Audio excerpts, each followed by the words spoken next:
Lalaurie Mansion. Delphine Lalaurie was not born Lalaurie, she was born a McCarty.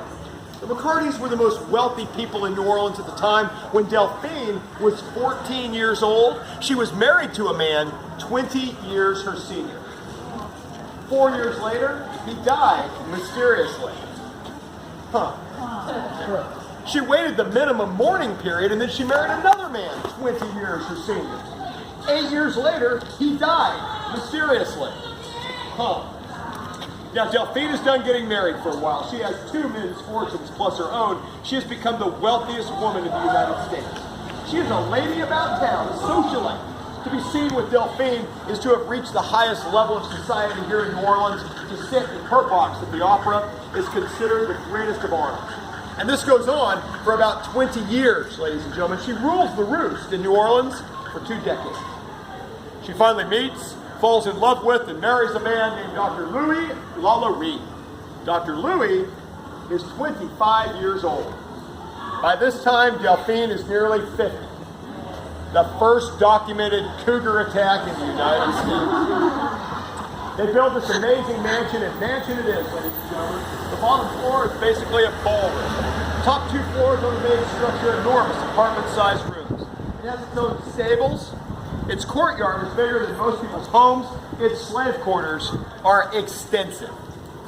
Delphine begins throwing elaborate parties in her ballroom-like living room. Only the ultra-wealthy and powerful are invited. They have the best catering, drink the finest of wines. Musicians here in New Orleans vie for the opportunity to play at the Lalaurie Mansion. Delphine herself is said to change her wardrobe 2 or 3 times a night at these gala events. People start to notice something right away. Delphine has a lot of slaves. A lot more than you would expect. Even in a building of that size.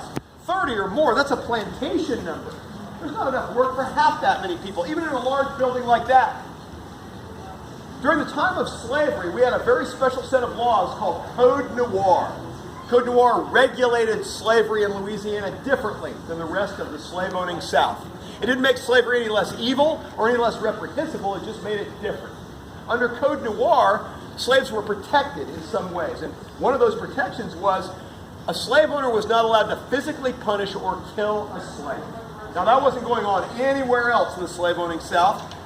Slave owners could do whatever they wanted there, but here in Louisiana, the slaves had that protection. But we were a slave-owning state. The people in charge were slave owners themselves. Perhaps they didn't follow the law. Perhaps they didn't pay attention. Maybe they turned a blind eye. Delphine was certainly well-liked, although very eccentric.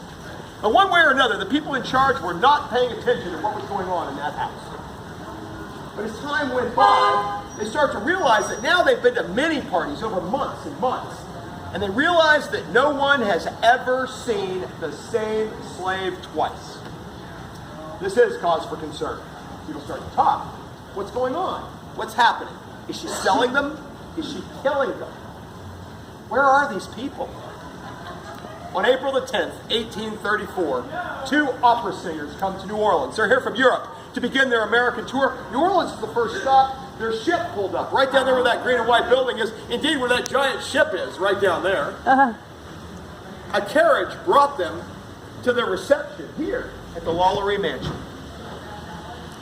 Only the upper crust have been invited to this party. The governor is here. The mayor, the judges, the law enforcement, everybody and anybody is at this party. During the course of the evening, the bottom floor begins to fill up with smoke. The fire, people start to leave. Delphine says, whoa, wait. It's just smoke? The fire brigade has been called. Let's just take it outside. So they moved the whole party right out into the street. They set the band up right over there on the corner, the serving line down Royal, the whole party moves outside. If you're in New Orleans for any length of time, you're going to notice that we like to party in the street. Especially in early April, I'm sure a magnificent evening about like this. The fire brigade comes from down there. They work their way through the party to this arched doorway here. This is the service entrance, the back of the house. They quickly discover the source of the smoke. It's a stove fire. It's nothing. They put it out almost immediately. But shackled to that stove is a 75-year-old slave woman. By the scars on her legs, she's been there a long time.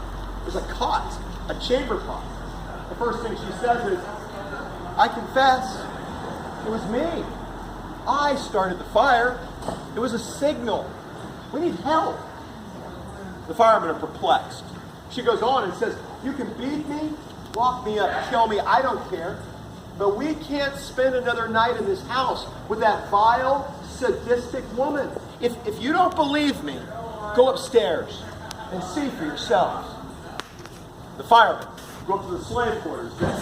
They find a double door barred shut. This is unusual. Now, these are big, burly 1800s firemen. One of them gets his shoulder into the door, and he bursts it open. The newspaper was here. There was a reporter here to cover the reception. And the next day, in the New Orleans Bee, the newspaper of the time, they reported that several of those firemen fell to their knees and were violently ill from the stench that issued from that room. One of the men, still on his feet, covered his nose and his mouth with his handkerchief and entered the room. Or what might better be described as nothing short of a sadistic torture chamber. Almost immediately, he tripped over what was left of a human being. She was still alive.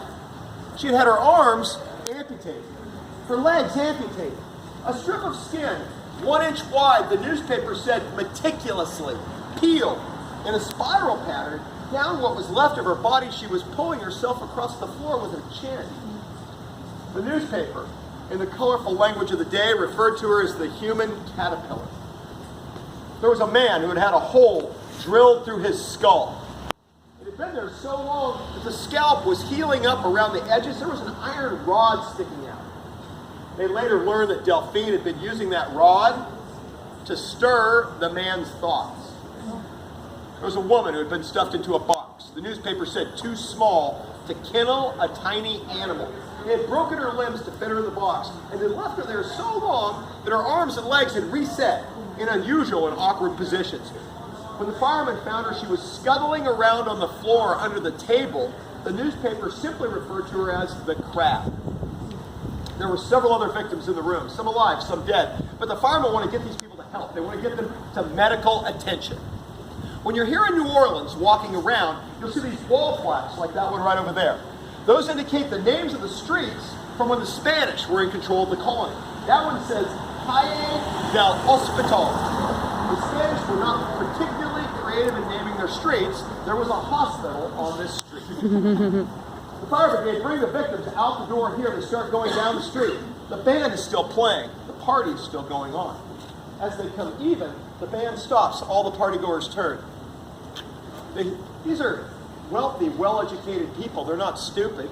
They see this bizarre, macabre horror show going by. They become angry, incensed. They want answers. They want justice. They turn on the house. All the doors and windows have been barred shut from the inside. Delphine and Dr. Louis have figured out that the jig is up. They're inside, gathering up all their cash, jewelry, small wealth, everything they can carry, several $1 million by all accounts. While the mob is trying to get in the front door, the carriageway here springs open. A carriage careens into the street and takes off towards the harbor. The next day, the newspaper reported that Delphine was on the back of the carriage waving as it went down the street. They reached the harbor and boarded a vessel. Dozens of ships in port at that time, a very busy harbor in the early 1800s. They're not bad. Their ship makes its way to Mobile, to New York, finally to Paris. There's no extradition in the 1800s. Delphine lives out her days in comfort and dies of old age in France. Not the end you wanted for Delphine, was it? The night of the party, the mob pretty well destroys the inside of the building.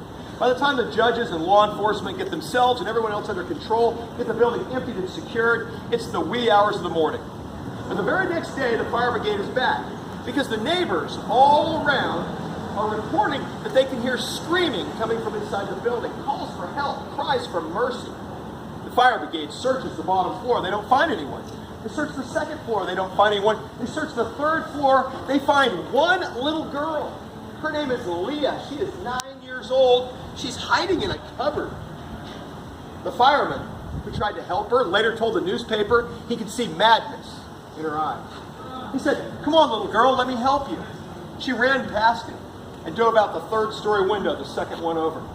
She hit the gallery rail and fell to her death in the street in a pile of glass. Later, they replaced that window. And the next day, the glass was broken out in the street. They replaced it again and again and again, always with the same result. They finally bricked the window shut because they couldn't keep glass in it. The fire brigade was back several times over the next week. The neighbors continuing to report they can hear people in there. There's people in there that need help. The fire brigade searches the building over and over and over again. They never find another living soul. They do find what Delphine had been doing with the slaves. She'd been nailing them under the floor, letting them die of thirst. Some had resorted to cannibalism. There were claw marks in the bottom of the floorboards where they'd been trying to escape. Dozens, perhaps hundreds of bodies. They couldn't be sure how many. They'd been shoveling dirt and lime on them to control the smell. The well in the courtyard was so full of corpses they didn't know what to do with it, so they finally just bricked it over. The building stood empty for about 40 years.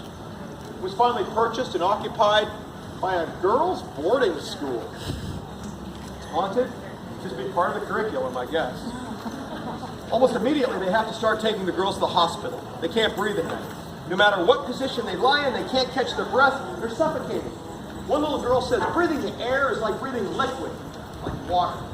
Another one says it's like having a witch riding on her back. The boarding school doesn't last very long, which starts a chain of events that continues to this day.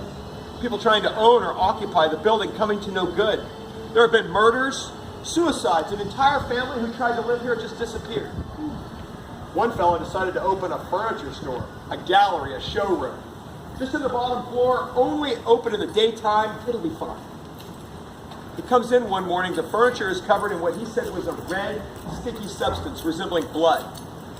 He thought it was vandals, people trying to scare him, so he cleans it up. Next day, same thing. Now he's angry, wants to catch these criminals trying to run him out of business, so he stays the night sitting in a chair with a shotgun. Well, he must have fallen asleep during the night. When he woke up, he was covered in a red, sticky substance resembling blood. The newspaper said he'd even bothered to remove the furniture before he left town. I'd have been with that guy. Can we make sure there's plenty of room for folks to get by? Yeah.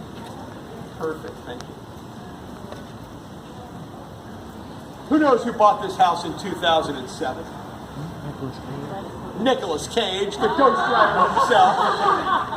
Now, Nick's eyes weren't shut. He didn't say, what, it was haunted? I didn't know. No, he wanted to buy America's most haunted house. He paid $3.4 million for it, which is a steal in this neighborhood. It was dilapidated, falling down. Nobody wanted it. He spent $2 million having it renovated. And you know those contractors took him to the cleaners to work in that creepy place. He got it all fixed up, and he moved the whole family in. About 30 days later, they rented those condos over there. Every night like a parade, they'd all come out the front door and go there and sleep on that side of the street. Now, you may have heard that in 2009, about 18 months after Nick bought this place, he ran into some financial difficulties. He went belly up. And he ended up donating this property and several others that he owned to his favorite charity, the Internal Revenue Service. When we heard the IRS owned it, we were pretty excited. We thought maybe they'd go belly up. But that did not occur. They finally auctioned it off for about $1.5 million to an energy trader from Texas. His name is Michael Whalen. His corporation holds events here, functions, conferences, things like that. People don't generally say to that. But you know, when they do, he just scares the bejesus out of them in that creepy place.